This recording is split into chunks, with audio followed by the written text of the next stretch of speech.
მომავალი არჩევნების შედეგად საქართველოს პარლამენტს ისევ 150 წევრი ეყოლება. აქედან 73 მაჟორიტარი, ხოლო 77 პარტიული სიით არჩეული.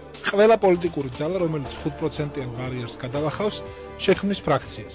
საკონსტიტუციო უმრავლესობას დეპუტატთა 3/4 შეადგენს. რა თქმა უნდა, ამით არ მოიწურება ცვლილებათა ნუსხა, რომელიც შედის საარჩევნო კოდექსში. სწორედ ამ ცვლილებათა მიზეზებსა და მიზანშეწონილობაზე, აგრეთვე მათთან დაკავშირებულ პოლიტიკურ ინტერესებზე საუბრობენ დღევანდელ დიალოგში პარლამენტის ვიცე-სპიკერი ლევან ვეფხვაძე, თავისუფალი დემოკრატი ირაკლი ჩიქოვანი და პარლამენტის იურიდიულ საკითხთა კომიტეტის თავმჯდომარე პავლე კუბლაშვილი.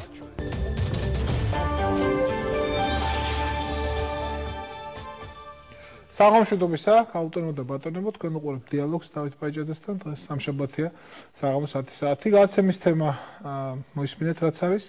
წარმოგიდგენთ ჩვენ სტუმრებს. პირველ ნაწილს გადაცემისას სტუმრობენ სწორედ ბატონი ირაკლი ჩიქოვანი და ლევან ვეფხვაძე. გამარჯობა, მადლობთ რომ მოგბრძანდით ჩვენთან. მოგესალმებით თქვენს აუდიტორიას. პარლამენტმა დაიწყო უკვე მიღება საარჩევნო ცვლილებებისა, რომლებიც ნაწილობრივ მოტივირებულია ვენეციის კომისიის რეკომენდაციებით, ნაწილობრივ მოტივირებულია ადგილობრივი არასამთავრობო სექტორის რჩევებით და კიდევ ნაწილობრივ უკვე პოლიტიკურ კლასს შიგნით არსებული შეთანხმებებით თუ მოლაპარაკებებით. ჩემთვის საინტერესოა თქვენ ბატონო ლევან, თქვენ ბატონო ირაკლი, რით ხართ უკმაყოფილი და რით ხართ კმაყოფილი იმ ცვლილებებით, რომელიც შედის? კეთყვით, ბუნებრივია, ყველაფრით კმაყოფილი ვერ იქნები, არის თემები, რაც იყო შეთანხმების საგანი თავის დროზე და ეს აისახება საარჩევნო კოდექსში, მათ შორის არის მნიშვნელოვანი, მე ვფიქრობ, გარკვეულწილად ადმინისტრაციულ რესურსებთან დაკავშირებით სპეციალური კომისიის შექმნა და ნაწილობრივ ადმინისტრაციული რესურსების შეზღუდვის გარკვეული ფორმები. ეს არის მედია მონიტორინგის თემა, რომელიც აისახება, ეს არის საარჩევნო სიასთან დაკავშირებით, ეს უკვე აისახა და ჩვენ ვფიქრობთ, რომ არა მარტო გარდამავალდებულებაში, არამედ გრძელვადიან პერსპექტივაში არსებობდეს უფრო მეტად პოლიტიკურად თქვათ მოთამაშეებზე დაფუძნებული მსგავსი ორგანო, რომელიც სის მიმართ ნდობა გაზრდის იმით, რომ გადაამოწმებს ამ სიას და ძირითადი პრობლემაა რამოდენიმე ასეული ჩვენი 1000 თანამამრობლე, რომელიც იმყოფება საზღვარგარეთ, მათ გასწვრივ დაეწერება არის საზღვარგარეთ და ის დუბლირებები, რომელიც არსებობდა სპეციებსა და ეხლა რა არ მოგწონთ ოპოზიციის წარმომადგენელი უდგას სათავეში. არა, ამაზე ლაპარაკი, რომ ეს თემა არა ამ არჩევნებისთვის იქნება მხოლოდ, არამედ გრძელვადიან პერსპექტივაში იმუშავებს როგორც ერთ-ერთი მექანიზმი სის მიმართ სანდოობის გაზრდის და მე ვფიქრობ, რომ ეს ერთ-ერთი მნიშვნელოვანი მექანიზმი იყო, იმიტომ რომ ნომერი პირველი პრობლემა, რომელიც უკავშირდება ხოლმე საარჩევნო საკითხებს, არის საარჩევნო, ასე ვთქვათ, სიასთან დაკავშირებით, რაც შეეხება უკმაყოფილო, მე მიმაჩნია, რომ ბოლომდე და სრულად ჩვენ ვერ მოვახერხებთ, ჯერჯერობით ვერ ვხედავთ, რომ ვახერხებთ ადმინისტრაციულ რესურსებთან დაკავშირებულ საკითხს, იმიტომ რომ გუბერნატორები ხდებიან ის ფიგურები, რომელსაც ეძლევათ საარჩევნო კამპანიაში ღია მონაწილეობის შესაძლებლობა, მათ შეეძლოთ ადრეც μονაწილეობა აყოთ ისინი და გასულიყვნენ შვებულებაში და მათ შვებულების მიღმა, ასე ვთქვათ, თავისუფალ დროს შეეძლოთ ეს გაეკეთებინათ, თუმცა ეს ნორმა ჯერჯერობით ვერ მოხერხდა და ვერ შეთანხმდა. გარდა ამისა არის, მე ვფიქრობ, ერთ-ერთი ფუნდამენტალური თემა, ეს არის მაჟორიტარული ოლქების პროპორციულობის თემა, რასაც ვენეციის კომისია აღნიშნავს, ეს კვლავ დაურეგულირებელია, თუმცა ვენეციის კომისია იძლევა რეკომენდაციას, რომ ამ არჩევნების თუ არა შემდეგ არჩევნებზე მაინც გააკეთოთ და ამ შემთხვევაში ამ ხელისუფლებამ აიღო ის ვალდებულება, რომ ეს სისტემა გამოასწოროს, თუმცა მე მაქვს რომ ხელისუფლებას არ მოუწევს ამის გამოსწორება, იქნება სხვა პოლიტიკური ძალები, რომლებიც შექმნიან დარწმუნებული ვარ ხელისუფლებას და ისინი უკვე მათი პოლიტიკური ნება იქნება სწორედ ის კომისია ამბობს. მათ შორის მე ამ შემთხვევაში მე ვფიქრობ, რომ ჩვენ ძალიან ბევრი რამე შემდეგი პარლამენტისთვის დავტოვეთ თავისუფალი, მათ შორის იგივე როცა იყო საუბარი საკონსტიტუციო ასე ვთქვათ, გადასინჯვები, ჩვენ იცით რომ წევთ ბარიერს, საკონსტიტუციო გადასინჯვის ბარიერს, მაგრამ ეს ძალაში შევა შემდეგი საპარლამენტო არჩევნების ერთ წლის შემდეგ, ეს იმას ნიშნავს, რომ ერთი წელი პოლიტიკურ ძალებს ექნება შესაძლებლობა ძალიან ბევრ თემაზე, მათ შორის საარჩევნო სისტემასთან კიდევ ერთხელ გავილაპარაკოთ, შევთანხმდეთ, მათ შორის კონსტიტუციურ მართვის ფორმასთან დაკავშირებით კიდევ ერთხელ თუ კი არსებულ მოდელს რაიმე ნაკლოვანება აქვს, ჩამოყალიბდეთ და ამის მერე ბუნებრივია დაიხურება ეს ფანჯარა სწორედ ერთი წლის მერე იმისათვის, რომ იყოს გრძელვადიანი პოლიტიკური ელემენტები, იმისათვის, რომ ერთმა ძალამ თუ ის მართლა 2/3 ფლობელია, უკვე გრძელვადიან პერსპექტივაში არ მოისურვოს და არ შეცვალოს შეთანხმებები, არ მოირგოს საკუთარ თავზე კონსტიტუცია, ისე როგორც ეს 2005 წელს მოხდა ვარდების რევოლუციის შემდეგ და შესაბამისად ეს თამაშის წესები, რომელიც განისაზღვრება, იყოს გრძელვადიანად, სტაბილურად განსაზღვრებული. ბატონო ეკლის მეცეთ სიტყვა. ბატონო დავით, პირველ რიგში მოგესალმებით, მივესალმებით თქვენს მენელს, მაგრამ მე ვერ დავეთანხმები ბატონ ლევანს იმაში, რომ ეს კოდექსი რეალურად მიმართულია არსებითი ცვლილებებისკენ. შარშან ნოემბერში, როდესაც ჩვენ ამ თემაზე დავიწყეთ საუბარი იყო არსებითად შეცვლილ საარჩევნო გარემოზე, რომელიც პირობებშიც ჩვენ ვაპირებდით ნორმალური არჩევნების ჩატარებას. დღეს საარჩევნო გარემო შეცვლილი არ არის. ვინაიდან არ ეს ახალი კოდექსი ვერ უზრუნველყოფს სამ ძირითად რამეს, ბევრი სხვა საკითხებთან ერთად, რა თქმა უნდა. პირველი ეს არის საარჩევნო სიების სიზუსტე, ასევე დავეთანხმები ბატონ ლევანს იმაში, ეს მხოლოდ რამდენიმე ასეული ან 1000 საქართველოს მოქალაქეა, უკანასკნელი ასეულ 1000. ასეულ 1000, მაშინ გვიზიარებ. ეს ხელისუფლებას აძლევს манипуლირების საშუალებას. მეორე, ეს არის საარჩევნო სისტემა, რომელიც თავისთავად არის მანკიერი და პრაქტიკულად 28%-ს საკუთარი არჩევანისგან პარავს საქართველოს მოქალაქეებს.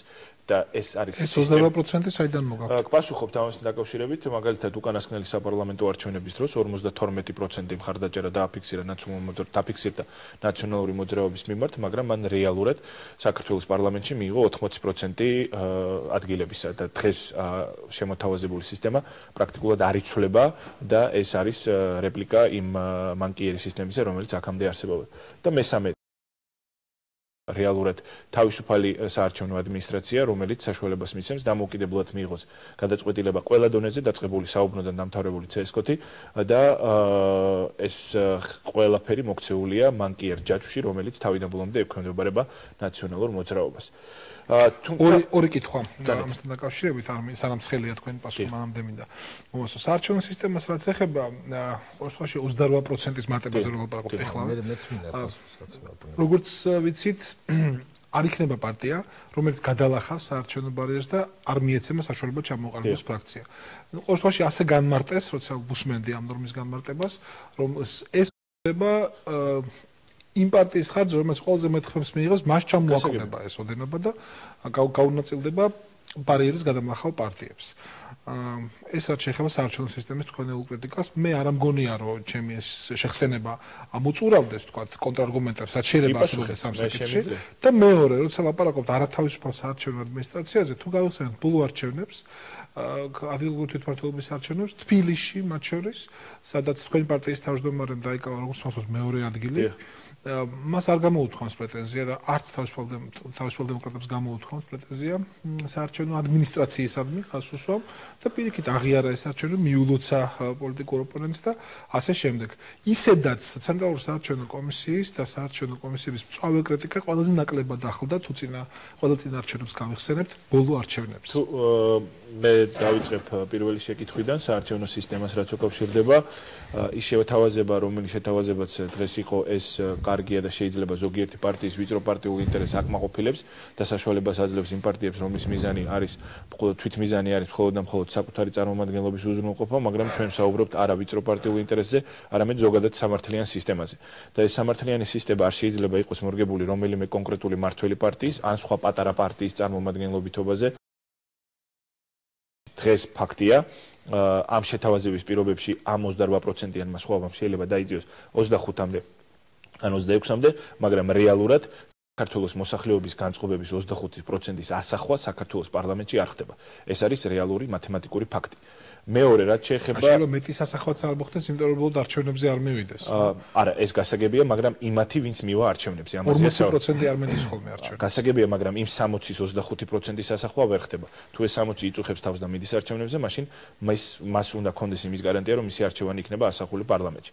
მეორე რაც შეეხება საარჩევნო ადმინისტრაციას, მე შევასწორებ ერთ უზუსტობას, რომელიც თქვენ ბრძანეთ, იმის თაობაზე, რომ ირაკლი ალასანია მიულოცა მის ოპონენტს გამარჯვება, ირაკლი ალასანია მიმართა იმ ამორჩეულს, რომელმაც ხმა მისცა მის ოპონენტს და უსურვა, რომ მათი არჩევანი არ გაწმილებოდეს. ეს იყო ირაკლი ალასანიას სიტყვები. მეორე მილოცვა თუ არა დალოცვა მაინც გამოდის. მეს შემდეგი საკითხი ზოგადად საარჩევნო პროცესის მიმართ და მათ შორის საარჩევნო ადმინისტრაციის მიმართ ჩვენი უკმაყოფილება დავაფიქსირეთ და ეს პირველ რიგში იმაში გამოიხატება, რომ არჩევნებიდან 2 დღეში, 3 დღეში ჩვენ დავიწყეთ იმას საუბარი, რომ უნდა გადახდეთ შეხედილი იყო საარჩევნო სისტემა და მთლიანად საარჩევნო გარემო, რომელიც ქვეყანაში არსებობს და ზუსტად აქედან წამოვიდა ის ცნობილი პროცესი, რომელიც ნოემბერში დაიწყო. რაც შეეხება საარჩევნო ადმინისტრაციის ფორმირებას, ამასთან დაკავშირებით ჩვენ კონკრეტული შემოთავაზება გქონდა რუიანის ფარგლებში ამ შემოთავაზებას კარგად იცნობს ბატონი ლევანი და უბრალოდ ბოლომდე ვერ უერთგულეს ამ შემოთავაზებას საარჩევნო ადმინისტრაციასთან დაკავშირებით, რომელიც იყო შემოთავაზებული საერთოდ ერთიანი რუიანის ფორმატის პირობებში. ხო, რა შემოთავაზება გულისხმობდა რას? გულისხმობდა იმას, რომ პროფესიული ნაწილი შერჩეული ამ საარჩევნო ადმინისტრაციის წევრები რეალურად ყოფილიყვნენ პროფესიულად შერჩეულები და არა შერჩეულები ნაციონალური მოძრაობის მიერ. ანუ პრინციპში პროპორციები იგივე, ასე ვთქვათ, პროპორციები იგივე იყო, მაგრამ რეალურად იქნებოდა სისტემა, რომელიც თავისუფლებას აძლევდა პროფესიულ წევრებს ყოფილიყვნენ არჩეულების რამოდენიმე საკითხი ითქვა, მათ შორის საარჩევნო სისტემასთან დაკავშირებით, სხვადასხვა ის თავის დროზე რა შეთანხმებაც გაკეთდა, რაზეც გვაკრიტიკეს, მართლა ეხლა ნურს გაფრინდები, ნურს მოფრინდები არის ხოლმე ძალიან ხშირად. ანუ ერთ სიტყვით და რატო ამბობ, მეორე სიტყვით და რატო ამბობ, ძალიან ხშირად ურთიერთსაწინააღმდეგო და გამომრიცხავი აზრების მის ხოლმე, მათ შორის იმასთან საარჩევნო სისტემასთან დაკავშირებით, ბუნებრივია სისტემა, სადაც პროპორციული სისტემის არჩეული დეპუტატთა რაოდენობა 32-ით მეტია მაჟორიტარზე, ეს სისტემა უფრო მეტად არის მორგებული მულტიპარტიულ, მრავალპარტიულ სისტემაზე, სადაც ყველანაირ პარტიას უფრო მეტი შანსი აქვს იყოს წარმოდგენილი იმაზე უკეთეს თქვენ არ მოგწონთ ეს და ამობთ 25% იკარგება რეგიონებით რომ იმ სისტემაში 25 მაგერად დაიკარგებოდა მაგრამ თქვენ იმის ხარჯზე აკეთებთ ამას როდესაც რეფერენდუმის წინააღმდეგი მე მგონი თქვენ არ გაწყვეტთ ის არ გაწყვეტინებთ ხო ხო მაგრამ დავამთავრებთ და მე თქვენ თქვით ეხლა არ არის ეგ პრობლემა მე მგონი მეორე რაც შეეხება გაზდას თქვენ ძალიან ხშირად საუბრობთ რომ თავისუფალი დემოკრატები ხართ რეფერენდუმის ერთგული და შემდეგ მე რაღაცა მახსოვს რომ თქვენ ხელი მოაწერეთ გერმანულ მოდელს სადაც ფიქსირებული რაოდენობაზე პრაქტიკულად ლაპარაკი ძალიან რთულია იმიტომ რომ გერმანულ მოდელში თქვენ იცით რომ ბუნდესტაგში დაახლოებით 26-ით მეტი დეპუტატია ვიდრე ეს განსაზღვრულია სწორედ იმიტომ რომ იქ კვოტირება ისეა დაალაგებული რომ იძულებული იყვნენ რაოდენობა გაეზარდოს აქაც პრობლემაა მესამე მე მახსოვს ის განცხადება სადაც გერმანული მოდელია იქ რაოდენობაზე ლაპარაკი აღარ იყო და ჩვენ როიანის ფორმატში შევთანხმდით რომ მოდი რაოდენობას უნდა დავაფიქსირებთ თქვა პროპორციები სწორედ იმიტომ რომ არავინ იცის ხვალ რაოდენობის გაზდა შეიძლება დაგჭირდეს ამიტომ როიანში ჩვენ განვიხილავდით მათ შორის გერმანული მოდელის ფარგლებში ამ გაზდას და მოდი ნუ ვიქნებით რომ ის პაბზე უფრო კათოლიკები და არ გამოვიძიებთ უნდა უკეთესად ერთი წუთი საარჩევნო სიებთან დაკავშირებით იყო შიდაპარტიული და პარტიათა შორის ისტორია დამერწმული თან ნაკლებს აინტერესებს საარჩევნო სიებთან დაკავშირებით იყო ასევე კითხვა და მე გადამოწმებასთან დაკავშირებით ახლა ბუნებრივია მოდელი რომელიც გვეუბნება რომ ამ მოდელში ჩვენ შეგვიძლია რამდენიმე ასეულად ადამიანს მიუწეროთ არის საზღვარგარეთ როგორ შეიძლება ვთქვათ რომ ეს არის ცუდი მოდელი და ამ შემთხვევაში პირიქით უნდა ყოფილიყავით მოწოდებული იმაზე რომ ჩართულიყავით პროცესში და პირიქით აქტიურად მიგიღოთ მონაწილეობა იმისაც რომ ერთად გამოგვეყენებინა ეს რესურსი გამოგვევლინა ეს რესურსი მაგრამ ეს რესურსი პოლიტიკურმა პარტიებმა ხელისუფლება გამოიყენეს და შედეგი არ დამდგარა არ გამოვიდა პარლამენტართან არა მოდი ვთქვათ მაშინ პარტიებმა რომლებიც პოზიტიურია ეს არის პოზიტიური და ჩვენ ამას შევეხმარებით და ვთქვით რომ კარგია რომ ნაციონალურმა მოძრაობამ და სხვა პარტიებმაც გაითვალისწინეს და გაიზიარეს თავისუფალი დემოკრატების პოზიცია რომ არ შეიძლება მოქალაქეთა ნება სურვილის წინააღმდეგ წასვლა ანუ რეფერენდუმის შედეგების წინააღმდეგ წასვლა რაც შეეხება იმ ბრალდებას რომელსაც ბატონი ლევანი მიმართავს რომ თითქოს და თავისუფალი დემოკრატები ოდესმე განიხილავდნენ დიახ ჩვენ როდესაც განვიხილავდით რუიანში სამუშაო ფორმატში ჩვენ განვიხილეთ ძალიან ბევრი სხვადასხვა საარჩევნო სისტემა მათ შორის გერმანული სისტემა და გერმანული სისტემის შეთავაზების პირობებში შეგახსენებთ იმას რომ იყო საუბარი რომ გერმანიის საკონსტიტუციო სასამართლოში დღესაც მიმდინარეობს განხილვა იმის თაობაზე უნდა იყოს თუ არა არაფიქსირებული ციფრი ამომრჩევლების მანდატებისა გერმანულ ბუნდესტაგში ჩვენ თქვით რომ ამ დათქმით შემოდივართ 150-ის პირობებში შემოდივართ არა ჩვენი განხილვები ამ საკითხს ეფუძნებოდა თქვენი ხედვა თუ ეს იყო მაგრამ რეალურად ბატონო ლევან თქვენ იმ შემოთავაზებიდან რომელიც თავიდან არსებობდა ასევე კომპრომისული შემოთავაზებებიდან გადახვედით აბსოლუტურად განსხვავებულ სისტემაზე და პრაქტიკულად რომელსაც თქვენი ერთ-ერთი წევრი ბატონი სტატიკურად შეჩერება სტატიკურად თავის პარტიას მიხედავს ძალიან თხუთ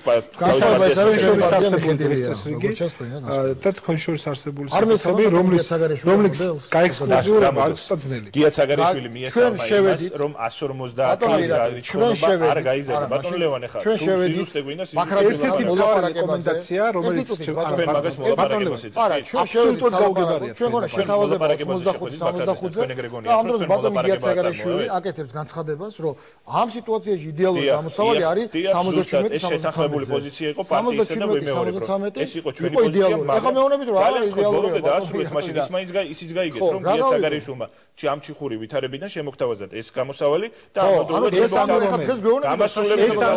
ამავდროულად მაჟორიტარული ოლქებისათვის 50%-იანი არ გითვალისწინებია. ხო, როგორ 77-73-ო გითხარი? 50%-იანი ბარიერის პირობებში.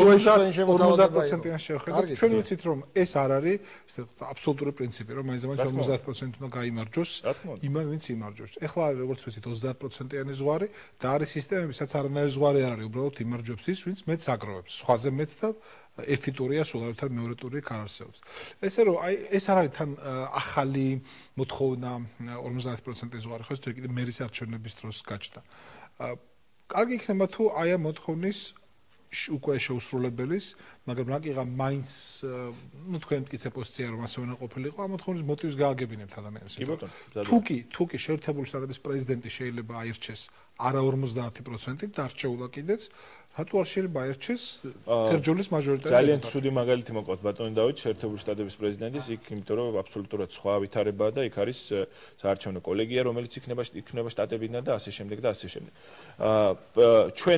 ჩვენი თვითმიზანი არ ყოფილა მაჟორიტარულ ოლქებში 50%-იანი ბარიერის დაწესება. ჩვენი შემოთავაზება ითვალისწინებდა აბსოლუტურად სხვა რამეს. იყო რამდენიმე შემოთავაზება და ნებისმიერი ამ შემოთავაზების მიზანი იყო ორი რამ. პირველი, რომ ის ხარდაჭერა, რამ ხარდაჭერაც აქვს ამა თუ იმ პოლიტიკურ ძალას საქართველოს მოსახლეობაში, შესაბამისად მაქსიმალური პროპორციულად ასახული იყო საქართველოს პარლამენტში. მაგალითად, თუ მას ხას უჭერს 53% საკუთარ ამომრჩევლისა, მაშინ მას უნდა ქონდეს ან 55, ან 51, ან ძალიან ახლოს მიახლოებული ციფრი და არა ის, რომ მიიღოს 80%. და ასევე ნებისმიერი თითოეული ჩვენი თანამოქალაქის საქართველოს მოქალაქის ხმა იყოს თანაწონადი. მას გააჩნდეს ერთი და იგივე წონა. კი რიგ შემთხვევებში შესაძლებელია და ამასაც უშვებს ვენეციის კომისია და შესაძლებელი იყო მაღალმთიანი რაიონებისთვის გამონაკლისები დაგვეშვა. მაგრამ ყველა ჩვენი შემოთავაზება ითვალისწინებდა ამ ორ პრინციპს. დღესდღეობით ის შეთავაზება, რომელიც გულისხმობდა 50%-იან ბარიერს, ეს იძლეოდა იმის საშუალებას, რომ 77-73-ის პირობებში ჩვენ მიიღო მეტ-ნაკლებად ქვეყანაში არსებული პოლიტიკური განწყობების ამსახველი პარლამენტი. ცოტა არ იყოს ჭირს გაიხსენოს შემთხვევები, როცა არჩევნები დასრულდა პირველივე ტურში და 50%-იანი გადაწყვეტით, ხო? დემოკრატია ძვირი სიამოვნებაა, მაგრამ თითოეული მოქალაქის მაგრამ თქვენი პოლიტიკური პარტნიორის პატრონს სიძვირი არ გაშინებთ? მე გეტყვით, რომ ეს არის ის უფლებამოვალეობა, რომელიც სახელმწიფომ უნდა აიღოს საკუთარ თავზე და რეალურად კარგი პოლიტიკური ძალის არსებობის პირობებში პირველი ინვესტიცია უნდა მოხდეს დემოკრატიაში, იმიტომ რომ დემოკრატია იქნება რეალურად ის, რაც მოიზიდავს უფრო მეტ ინვესტიციას. რატოა ნაკლებ დემოკრატიული თქო 30%-იანი ან სრულად უპროცენტო ზღვარი? არა, ჩვენ ხო არსებობს ეს საქართველოს მაგაში გაცილებით დემოკრატიული ეს სისტემები მუშაობს. ბატონ დავით, მე არ გედავებით მაგაში რომელია და ვსაუბრობ ჩვენ იმაზე რომელია უფრო დემოკრატიული და ნაკლებად დემოკრატიული. ჩვენ ვისაუბროთ იმაზე და დამეთანხმეთ, რომ სისტემა არის მანკიერი, რომელშიც პარტია ან სუბიექტი იღებს 50%-ს და იღებს რეალურად 80%-ისა ადგილებისა. ეს მანკიერება და მე არ გელაპარაკებოდით. არა, ეს ნაწილია, ეგ განუყოფელი ნაწილია ამისა, იმიტომ რომ მაჟორიტარული სისტემა არის მაჟორიტარულად არჩეული პარლამენტარები ქმნიან ჩვენ პარლამენტს. კეთილი. პარტიების დაფინანსების წესიც იცვლება, როგორც ვიცით და ძალიან მაინტერესებს თქვენი დამოკიდებულება ამაზე. როგორც ვიცით და თუ რამე შემეშალა გამისწორეთ, იურიდიულ პირებს უნდა აეკრძალოთ პოლიტიკური ორგანიზაციების დაფინანსება და ეს ხდება მთლიანად ფიზიკური პირების საქმე. ეგებ და ყოველთვის საინტერესოა ამ დროს მოისმინო სწორედ პოლიტიკოსების мотиваცია, რომ სამ გადაწყვეტილებას ან იღებენ, ან არ ეთანხმებიან. იცი რა არის, ზოგადად მე სიმართლე გითხრა, ვერც ვერავინ ვერ ამიხსნა, ან რატო უნდა ქონდეთ პრინციპში, ან რატო არ უნდა ქონდეთ, ანუ ამიხსნა რა გაგებით რომ მიდის დებატები ამ თემაზე და ამ შემთხვევაში ხელისუფლების წარმომადგენლები ამობენ რომ არ უნდა ქონეთ ეს, თუმცა მე ვეკითხები რომ თუ კი ეს იურიდიული პირი საკუთარ თანამშრომლებზე გაწერს პრემიებს 30-60 ლარის ოდენობით, ვინ დაუშლის და ეს ფიზიკური პირი წავამერე ამ 60.000 მიიტანს, იმიტომ რომ ჩემი ეს ფული სადაც მინდა იქ მივიდან, ხო რა აზრია იურიდიულ პირს, როცა უგზალავ შემოწირულობას, როცა სხვა ფორმები არსებობს ამ შემოწირულობის მიღების. მე ვფიქრობ, რომ აქ არანაირი არც საღი ლოგიკა ან შეზღუდვა ვერ ხვდები, მე სიმართლე გითხრა, ეს კონკრეტულად რატო ხდება. მე უფრო მგონია, რომ აქ პრობლემა სხვა რამის გამოა, სხვა რამის გამო იმდენად რამდენადაც თვითონ ნაცმოძრაობის შემომწირველთა სიას რო გადახედოთ 80% არის იურიდიული პირები, სხვა პარტიების იყვნენ, არ ვიცი ხა როგორ იქნება, მაგრამ ეხლა ნუ აღარ იქნება. სხვა პარტიების იყო პირიქით 90-100% ფიზიკური პირი, ანუ ეს ეს თქვათ გამკვირვებლებისთვის როგორც ჩანს აუქმებენ ამას, იმიტომ რომ რეალურად თვალში აღარ მოხდეს და ყველა გათანაბრდება, ასე თქვათ, ფიზიკური პირი ეწერება. სხვა მხრივ მე სიმართლე გითხრა, ვერ მივხვდი ვის რატო ან რა შეზღუდვა არის ეს ისეთი, აი დაკავშირებული იურიდიული პირის ცნება, ეს არის სერიოზული შეზღუდვა, ეს სხვა რამეა. მაგრამ ზოგადად იურიდიული პირის შემოწირულობის შეზღუდვა, ამის არს მე სიმართლე გითხრა, ვერ ჩავწვი და ვერც ვენეციის კომისიის რეკომენდაციის, რომელიც ასევე დადებითად ამასებს ამას, ახსნაშიც ვერ დავინახე რაიმე ისეთი საღი აზრი, რომელიც ჩვენს რეალობაში იმუშავებდა. რაც შეეხება დაკავშირებული იურიდიულ პირებს, აქ პრობლემა ბუნებრივია იქნება. პრობლემა პირველ რიგში უკავშირდება იმ არასამთავრობო ორგანიზაციებს, რომლებიც გარკვეულწილად ურთიერთობა აქვთ, იგივე ჩვენ გვაქვს ქრისტიან-დემოკრატიული ინსტიტუტი და მას ექნება გარკვეული პრობლემები და შეზღუდვები უწესდება, რაც ბუნებრივია, მე ვფიქრობ, რომ არაადეკვატურია, იმიტომ რომ მას სხვა აბსოლუტურად განსხვავებული მიზნები და ამოცანები აქვს ამ დაკავშირებულ იურიდიულ რა შეზღუდვა უწესდება? ზუსტად ისევე ტიპის შეზღუდვები უწესდება, როგორც არის პარტიების ის არის და ხო, შემოწირულობასთან დაკავშირებით, დეკლარირებასთან დაკავშირებით და ამ შემდეგ, თუმცა ეს იურიდიული პირები, სადაც ამ დეკლარირებას საგაცხადოსთან ახდენდნენ და ეხლა მოუწევთ კონტროლის პალატასთან შეტანა, აქაც ვერ ხვდები, თუმცა ერთი შედეგს სავარაუდოდ, რაც მე დავსვი, კითხვა ძალიან წუთს შედეგს მივიღებ, თუ კი ამაზე თავის დროზე ვინმე მარიფიქრა, იმიტომ რომ ის იურიდიული პირები, რომლებიც დღეს ერთი კონკრეტული, ასე ვთქვათ, ადამიანის სახელით აძლევენ მხატვრებს, ხელოვნების წარმომადგენლებს, სპორტსმენებს, მუსიკოსებს აძლევენ გარკვეულ სტიპენდიას თუ შემწეობას თუ რაც ქვია ამას, ხო? ლაპარაკია იმაზე, მაგალითად სიმფონიური ორკესტრის თანამშრომელი იღებს რაღაც ხელფას სახელმწიფოსგან 500 ლარს და 500 ლარი არის დანამატი აი ამ კერძო ფონდიდან. ბუნებრივია ეს ადამიანი თუ მიდის პოლიტიკაში, ეს იურიდიული პირები, დაკავშირებული იურიდიული პირები გახდებიან და მათ აეგრძალებათ მსგავსი ქველმოქმედების გაწევა. შეზღუდვა არის კანონში პირდაპირ ჩადებული კანონ პროექტში. აქ არის ლაპარაკი რამოდენიმე დავსვი ის შემოსავლის სხვა წყაროს. ნუ მე დავსვი კითხვა, არა, ის კი მიდის როგორც პოლიტიკოსი. არა, სხვა რამესა, ის კი მიდის ლაპარაკია იმ ადამიანებს, ვინც ამ შემწეობას იღებს.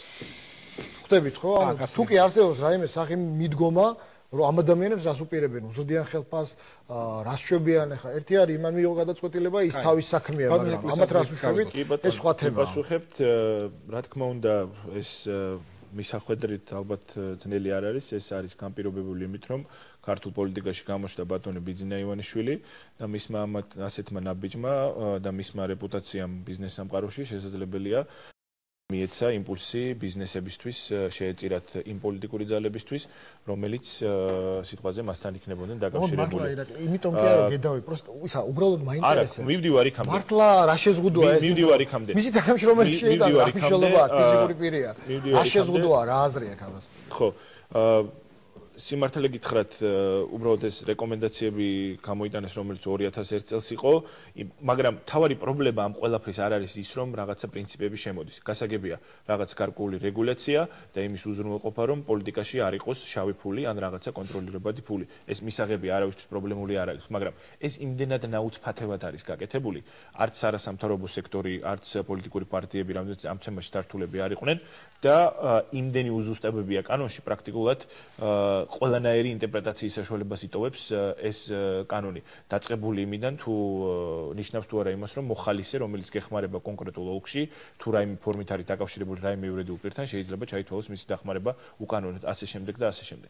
ამიტომ რეგულაციები მისაღებია, პრობლემას არ წარმოადგენს როგორც აქამდე მანამდეც ვაგრძელებთ საქართველოს კანონმდებლობით გათვალისწინებული რეჟიმით მუშაობას, მაგრამ უზუსტობები გამოიწვევს დიდ პრობლემებს, რომელსაც შეუქმნის პარტიებს როგორც საარჩევნო რეჟიმში, ისე არასაარჩევნო პერიოდში.